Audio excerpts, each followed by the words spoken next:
Muy buenas gente, bienvenidos a este cuarto vídeo de la serie de vídeos sobre el lactato. Y en el vídeo de hoy vamos a hablar de cómo el lactato regula infinidad de procesos en nuestro organismo, tanto en el metabolismo como en la expresión de genes, de proteínas, etc. Y cómo este lactato, por supuesto, al fin y al cabo funciona como una hormona. Así que bueno, tenemos vídeo denso hoy, así que sin más dilación, dentro vídeo. Bien, en primer lugar decir que el lactato ejerce funciones autocrinas, paracrinas y endocrinas. Y esto más que nada quiere decir que va a ejercer funciones tanto en la célula en la cual se produce este lactato, como en las células de alrededor en las cuales se ha producido este lactato. Y endocrinas quiere decir pues, que este lactato va a ejercer funciones en aquellas células a las que viaje. Es decir, si se produce el lactato en las fibras musculares y por ejemplo este lactato viaja al hígado o al cerebro, pues decir que también va a ejercer funciones en este hígado o en este cerebro. Bien, en primer lugar vamos a empezar hablando de cómo el lactato regula el metabolismo y las rutas energéticas, es decir, el cómo obtenemos la energía. Y bueno, decir que el lactato no únicamente regula un par de reaccioncillas por ahí en la célula, regula de manera directa el transporte y la oxidación de las grasas en la célula, es decir, de los ácidos grasos, ya que el lactato produce directamente acetil-CoA e indirectamente malonil-CoA a través de la piruvato deshidrogenasa, etc. Y bueno, pues decir que el malonil-CoA regula el eje AMPK acetil-CoA carboxilasa. Y bueno, y esto inhibe la CPT1, la carnitina palmitoltransferasa 1, que es el transportador de ácidos grasos de cadena larga a la mitocondria, que es donde se oxidan los ácidos grasos en la célula. Por supuesto, si se inhibe la CPT1, habrá una regulación ascendente y provocará que haya una inhibición también de la CD36 y la FATP, que son los transportadores de ácidos grasos dentro de la célula. Por lo tanto, no entrarán más ácidos grasos dentro de la célula. Por supuesto, esto estamos hablando cuando aumenta el lactato de manera desproporcionada, por ejemplo, ante un ejercicio de muchísima intensidad o, por ejemplo, en gente sedentaria que tiene problemas metabólicos, que pues, es por eso que cuando empiezan a andar ya aumenta el lactato de manera desproporcionada, ya que no tienen ninguna capacidad de aclararlo y oxidarlo. Pero bueno, decir que esto es cuando aumenta de manera desproporcionada este lactato. Y esto es más que nada porque el cuerpo es sabio y busca la eficiencia metabólica, y es que más que nada el lactato requiere de menos oxígeno para su oxidación que la de los ácidos grasos. Entonces, cuando aumenta la intensidad, el cuerpo pone a su disposición distintas vías para intentar reducir el consumo de oxígeno produciendo la misma energía. Así que eso, no asociemos la inhibición del transporte y la oxidación de ácidos grasos a algo malo, ya que en el rendimiento deportivo y sobre todo de alta intensidad, esto tiene muchísimos más beneficios que perjuicios. Por último, en cuanto al metabolismo de las grasas, decir que regula negativamente la beta-oxidación de los ácidos grasos, que es más que nada la quema de grasas, debido a que interacciona con la beta-cetotiolasa. Y bueno, esto está muy relacionado con todo lo anterior que acabo de decir del transporte y la eficiencia, así que eso. Y bueno, en este sentido surgen varias preguntas, y es que, ¿qué pasa con aquellos ácidos grasos que entran en la célula muscular pero no pasan a la mitocondria porque se inhibe la CPT1? Pues bien, una de las posibles vías que se especulan es que estos ácidos grasos que entran en la célula pero no pasan a la mitocondria podrían pasar a formar parte de los triacilglicéridos intramusculares. Que bueno, así explicado fácil, son almacenes de grasa dentro del músculo, y sí, tenemos almacenes de grasa dentro del músculo. Si quieres profundizar más en este tema te dejo un vídeo justo aquí pinchando, pero bueno, de forma resumida, estos triacilglicéridos intramusculares tienen bastantes beneficios, ya que, por así decirlo, es grasa, es energía, que durante el ejercicio físico va a estar de manera mucho más biodisponible que la grasa, por ejemplo, de otros tejidos como el tejido adiposo, ya que en el tejido adiposo la grasa la tendríamos que coger, transportar en sangre y que esta grasa en sangre entre al músculo. O sea que, por así decirlo, almacenar la grasa en el músculo podría tener importantísimos beneficios en cuanto al rendimiento deportivo. Bien, decir además que el lactato cuando sale del músculo, y digo el músculo porque es la principal fábrica de lactato en nuestro cuerpo, ejerce funciones también en otros tejidos, en otros órganos, y es que el lactato, por ejemplo, tiene receptores específicos en el tejido adiposo blanco sobre todo, y es que tiene un receptor que se llama el GPR81, que cuando el lactato se une, pues este GPR81 induce en las células del tejido adiposo que deje de haber lipólisis, es decir, inhibe la lipólisis en el tejido adiposo, sobre todo blanco, como digo. Y bueno, aquí me gustaría hacer un inciso, y es que no es lo mismo lipólisis que oxidación o quema de grasas, ¿vale? Os dejaré un vídeo enlazado en las tarjetas de este vídeo y al final del vídeo también en la pantalla final, pero bueno, que diferenciéis que no es lo mismo lipólisis que oxidación de grasas, ¿vale? Además también tiene importantísimas funciones en el intestino delgado, ya que interviene en la homeostasis intestinal y también no solo del intestino, sino del microbioma, es decir, de las bacterias, viruses, etcétera, que viven en nuestro organismo. Y es que el lactato es un sustrato preferido tanto en las células del intestino como en la microbiota de este intestino. Y bueno, el lactato, decir que interviene en este ¿Habéis entendido? Y es que el lactato, a pesar de ser un sustrato preferido en estas células y bacterias, también se ha estudiado cómo puede regular ciertos procesos en la homeostasis de estas células y bacterias. Y es que, por así decirlo, habría una comunicación entre músculo y microbiota, y el músculo emitiría lactato a estas células, a estas bacterias, por así decirlo, y las bacterias emitirían pues ciertas citoquinas, ciertas sustancias peptídicas, proteicas, etcétera, que, por así decirlo, las captaría el músculo, y se ha visto que podría mejorar el rendimiento deportivo. Además, también tiene importantísimas funciones en el intestino, y es que previene de bastantes enfermedades intestinales. Y bueno, esto podría estar bastante relacionado en cómo gente intolerante a la fructosa, por ejemplo, pues durante el ejercicio puede tolerar cantidades bestiales de fructosa durante el ejercicio. Entonces, pues eso, que hay un mundo sobre este tema de enfermedades intestinales, pero bueno, que decir que el lactato, el ejercicio físico, el músculo, podría intervenir de manera muy significativa, positivamente, en este intestino y microbiota del intestino. Además, el lactato no solo intervendría en el metabolismo de las grasas, sino que también intervendría, por supuesto, en el metabolismo de los hidratos de carbono, y es que, en primer lugar, regula de manera negativa la glucólisis, es decir, cuanto mayores cantidades de lactato hay en nuestro organismo, la glucólisis, por así decirlo, reduciría su flujo. Esta función la comparte con el piruvato y con todos los metabolitos anteriores que participan en la glucólisis, por supuesto. Además, también el lactato, igual que con los transportadores de ácidos grasos a la célula y a la mitocondria, pues también intervendría de manera negativa, y es que inhibiría, por así decirlo, el transporte de glucosa a las células musculares y también el transporte de lactato a la mitocondria. Así que, por así decirlo, la glucosa dejaría de entrar al músculo cuando el lactato aumenta de manera significativa, es decir, aumenta exponencialmente.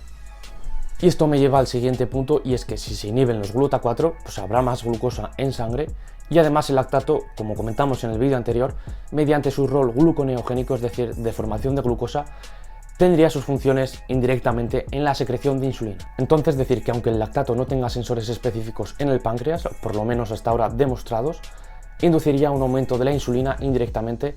Y bueno, pues esto decir que tiene también importantísimas funciones, no solo en el rendimiento deportivo, sino también en la salud. Y bueno, pues decir que esto está muy relacionado con la diabetes, con problemas metabólicos, con síndrome metabólico, etc. Entonces, pues eso, que os interesa este tema, decir que hay bastante publicado y tenéis para rato si queréis leer sobre este tema. Entonces, pues eso, en resumen, que el lactato inhibe el transporte de glucosa al músculo.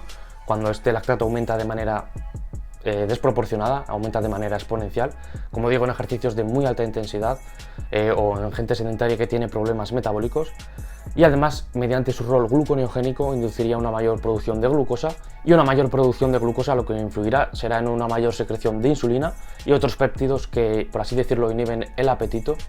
Entonces, pues eso, en resumen, que el lactato influye en la secreción de insulina, y me gustaría decir que la insulina no solo tiene la función de meter glucosa al músculo o a las demás células del cuerpo, sino que también, por ejemplo, interactúa con el cerebro, disminuyendo el apetito, junto a otros péptidos que también se segregan cuando aumenta la insulina, como el GLP-1, el GLP-2, etc.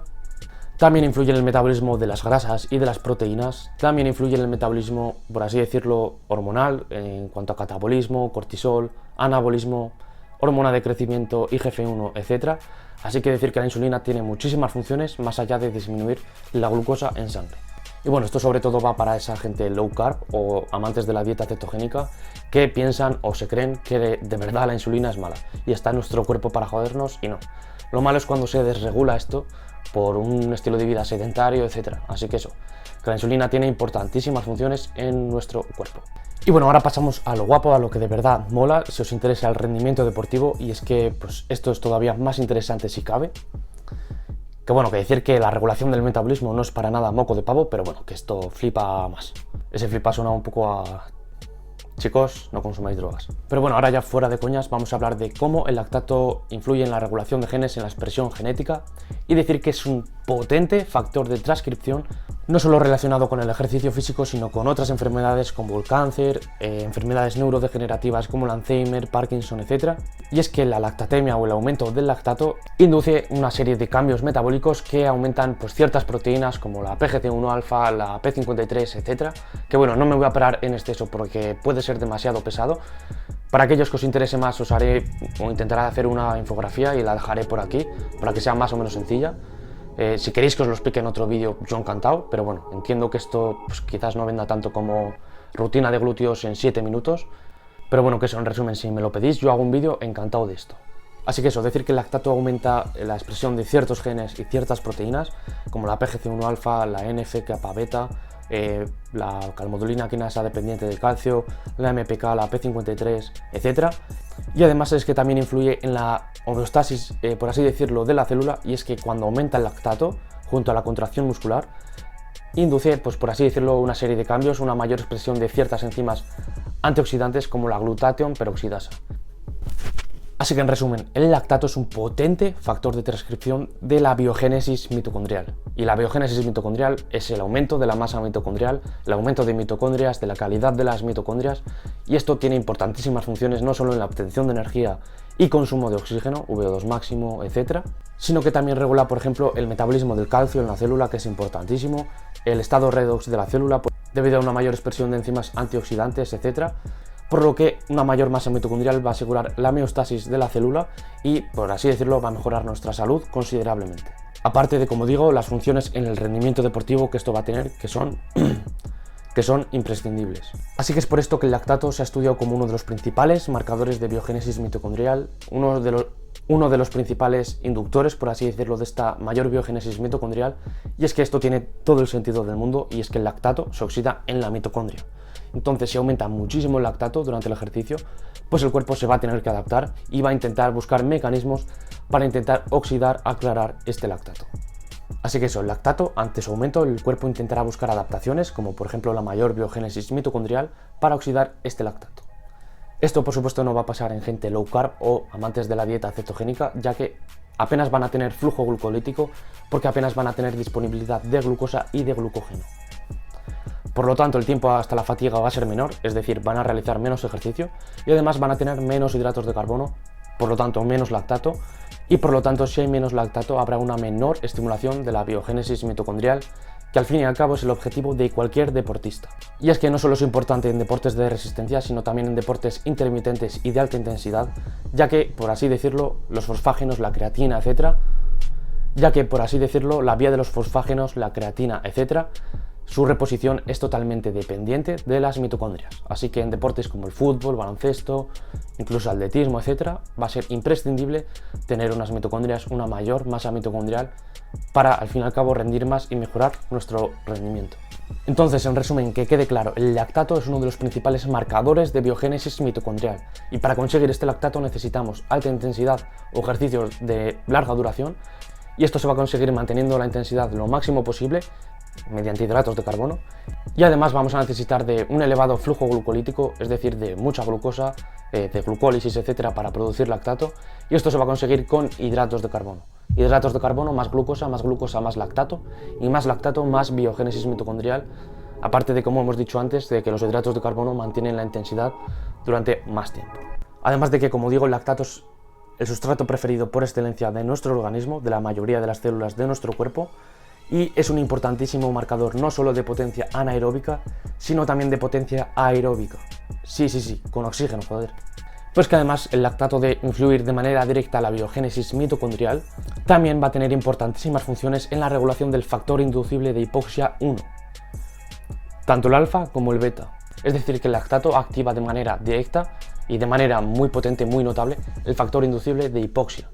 Y este factor inducible de hipoxia, pues como su nombre indica, tiene importantísimas funciones en el rendimiento deportivo y en el consumo de oxígeno, VO2 máximo, etc.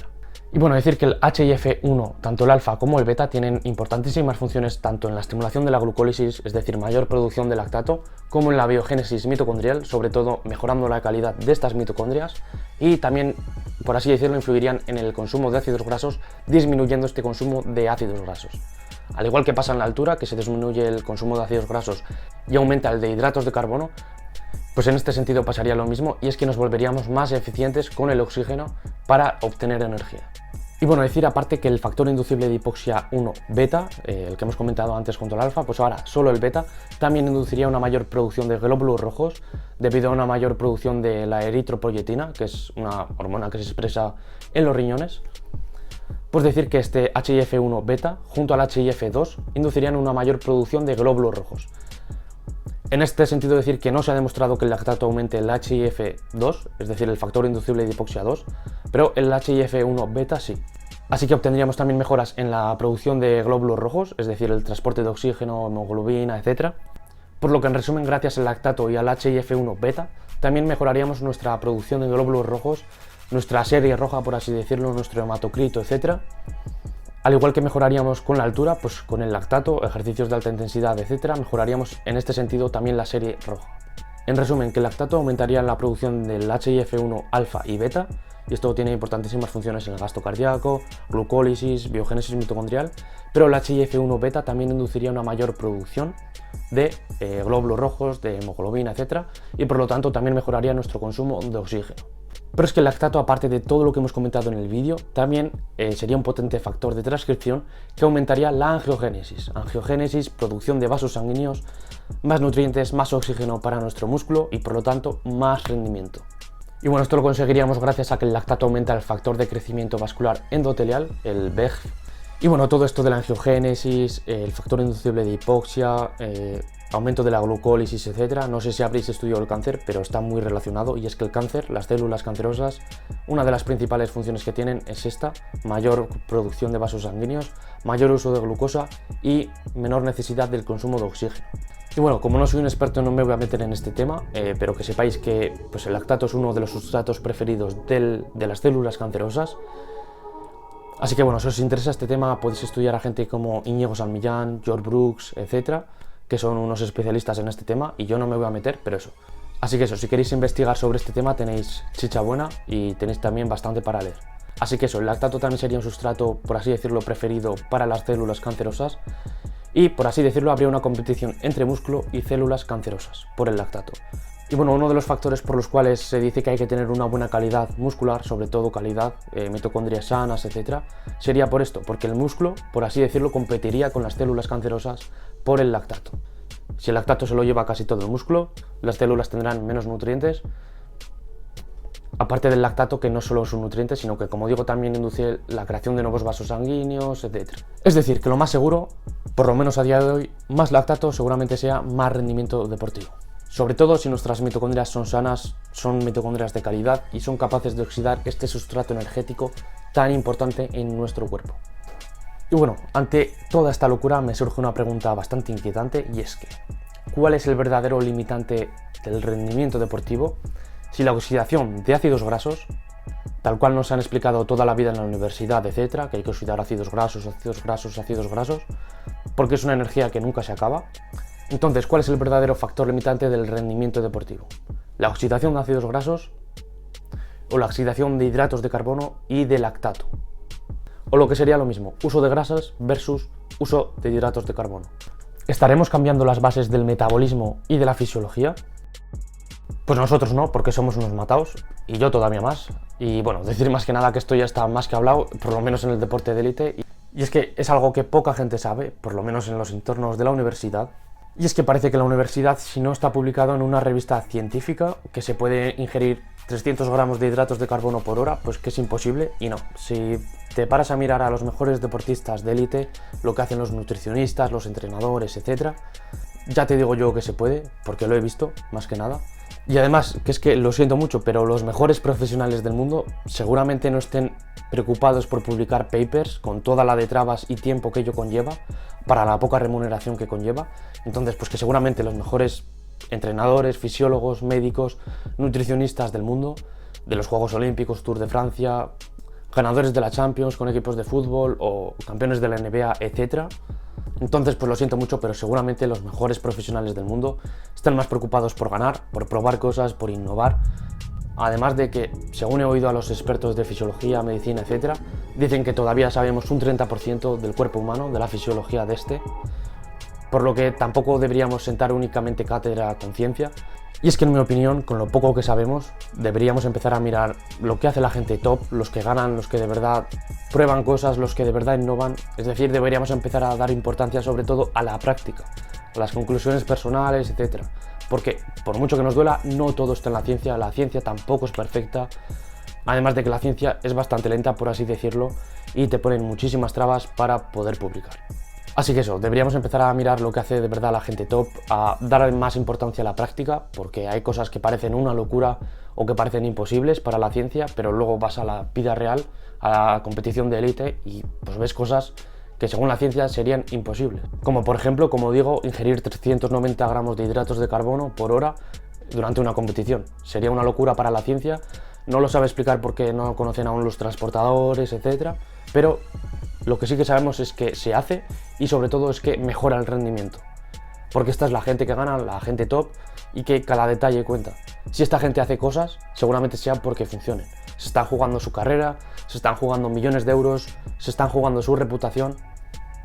Y ahora me vas a decir tú con la ciencia que lo máximo que puedes ingerir es 90 gramos por hora, 60 gramos por hora. Venga. Y lo siento mucho, pero unos cojones. Y es que si en la universidad te dicen que la clave está en el VO2 máximo, la oxidación de ácidos grasos, cuanto menos lactato mejor, seguramente si te vas a la práctica, si te vas a ver a los mejores del mundo, a los campeones del mundo, seguramente hagan todo lo contrario. Si funcionaran otras cosas, harían otras cosas. Y es que esta gente se juega su reputación, se juega su dinero, millones de euros, se juega su carrera al fin y al cabo, también se juegan su salud, muchos de ellos. Así que pensemos un poco, si de verdad hacen eso, seguramente sea porque funciona. Aparte de que están ganando, coño, si están ganando, algo harán bien, ¿no? Entonces eso, que si la universidad o la mayoría de la gente, el 90% de la gente te dice que la clave es X, seguramente la clave esté por otro lado. No sé si será la clave menos X o X por 1000, pero seguramente la clave esté por otro lado y haya que mirar otras cosas. Por ejemplo, si te dicen que el rendimiento máximo depende del V2 pico, algo que vas a alcanzar durante 4 segundos, 5 segundos, ¿cuánto compites? ¿2 horas? ¿4 horas en un Tour de Francia? ¿Y me estás diciendo que lo que vale de verdad es el V2 máximo pico? Pues quieras que no, estas cosas dejan dudas y es que seguramente sea mucho más importante la fracción del V2 máximo que eres capaz de mantener durante toda la competición, durante todo el partido de fútbol, durante todo el Tour de Francia, durante toda la maratón.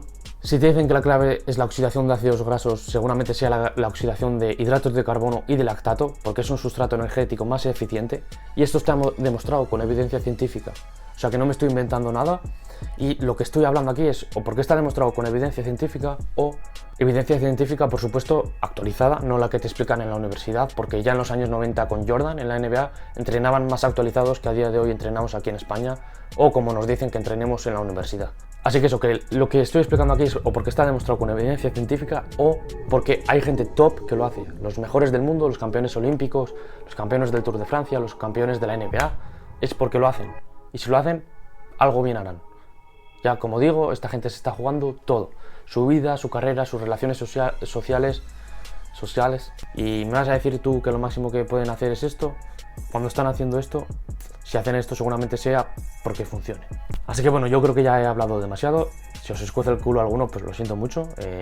Hacéroslo mirar. No digo que debáis tener la misma opinión que yo, pero yo, como digo, es mi opinión, mi experiencia. No tiene por qué ser la misma que la tuya. Es más, mejor que no sea la misma que la tuya. Y bueno, me gustaría aclarar que puede haber gente que piense que soy hater de las grasas y para nada soy hater de las grasas. Como digo, las grasas son importantísimas, sobre todo en intensidades moderadas, bajas, etc. También hay intensidades altas si eres un atleta de élite. Pero bueno, que como digo, no soy hater para nada. Únicamente digo que es más eficiente un sustrato que el otro. Y únicamente digo que es mejor dos sustratos que un único sustrato, como dice la gente que es amante de la dieta cetogénica o la dieta baja en hidratos de carbono. Esta gente, por cojones, tiene que quitar hidratos de carbono. Pero mi postura no es para nada quitar las grasas, únicamente mi postura es subir hidratos de carbono, dejando las grasas como están, porque como digo, las grasas son importantísimas. Entonces, que hay gente que me llama hater de las grasas y no soy hater de las grasas. Hater de los hidratos de carbono sois vosotros.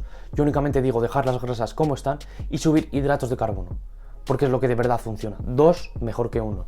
Vosotros, los que me estáis criticando de hater de las grasas, sois los que de verdad sois haters de los hidratos de carbono, porque sois la gente que bajáis los hidratos de carbono a menos de 50 gramos por día. Y eso, pues lo siento mucho, pero es una locura.